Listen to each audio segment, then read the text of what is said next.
Hi guys! So like I said on my previous video, eto isi-share ko ang ng first investment, first deal ng aking mentee. Just a quick glance para naman ma-inspire kayo. So for those of you na hindi na napanood yung una kong video, I mentioned na yung mentee ko, isa sa mentee ko took the massive action this year and bought a building, a 3-floor building na first deal niya, and now it's currently on renovation. Tinulungan din namin, so tinulungan ko siya na mabili itong property na to. Ako din yung nakahanap itong property na to. In fact, itong property na to binibenta sa akin 3 years ago. So, ang asking price ng property na to is 13 million. It has been listed din sa marketplace for so long. Pero, this lady, gusto niya talagang ibenta sa akin. So, I said, bibilin ko lang yan kung bibigay mo ng 10 million. The reason why sinabi kong 10 million kasi I ran the numbers first bago ako mag-offer. So, in that area, nasa perfect spot siya sa location. Syempre, nandun sa literally beside BGC and walking distance. So, ang target market ko naman kasi lagi is young professionals. So, I run the numbers. It worked for me if I pay her 10 million. So, this mentee that I have, syempre nag-sign siya, and I mentioned to her about this property na I've been working, kaya lang hindi ko siya mabili-bili kasi nga hindi pa ready yung capital ko. So I proposed to her and boom, ayan, binili niya.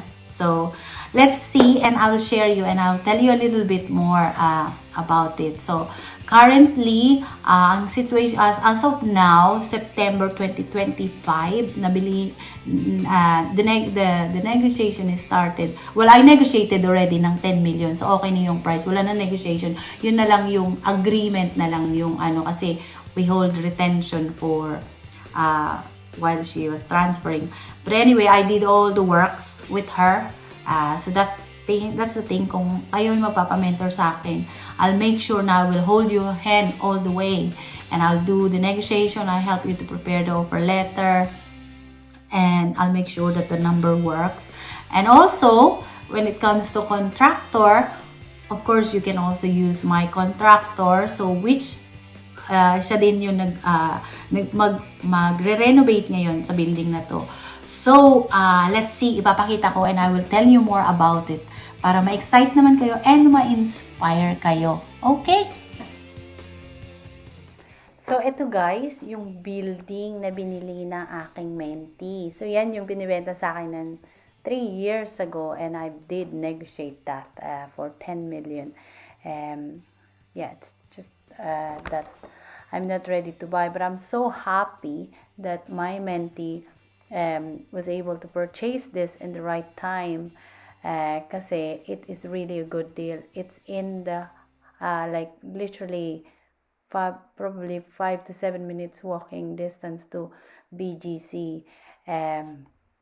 So ito yung loob niya, as you can see, na-design siya sa second floor. Since kasi yung may-ari, they live there. Sa bottom floor merong two units, pero tinitirahan ng mga kapatid. And then sa taas, it was basically have 2 bedroom, merong sala, merong kitchen. So, it's their personal use.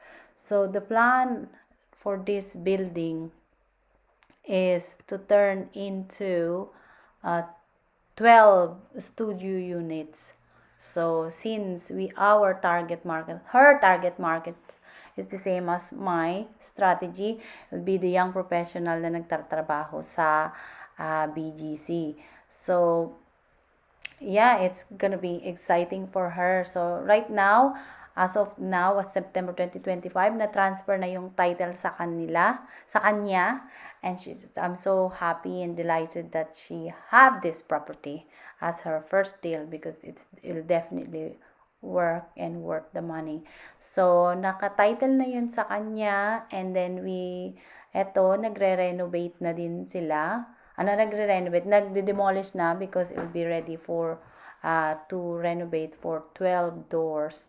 So, yan, super exciting. So, makikita ko siya next month, hopefully, pag nag-start na sila. And, yeah, so if you think you are ready to start your rental investment portfolio sa Pilipinas and you haven't find a good mentor, so feel free to email me at claudinedgallagher@gmail.com. I'll be delighted to help you. So you can book your consultation first for 1 hour. I do charge consultation because during the consultation, madami na din kayong malalaman, and then I can also discuss about sa mentorship if it's something that it will work for you. So we can have a discussion with that. But yeah, so this is the mentorship that I did. So I normally, like I said in my earlier, I will hold your hand all the way to the end until you buy your first rental apartment deal na it will definitely cash flow. So again, guys, if you are interested to book your consultation, book at claudinedgallagher@gmail.com. So if it's something that you're interested in, shoot me an email. Alright, see you in my next video. Bye!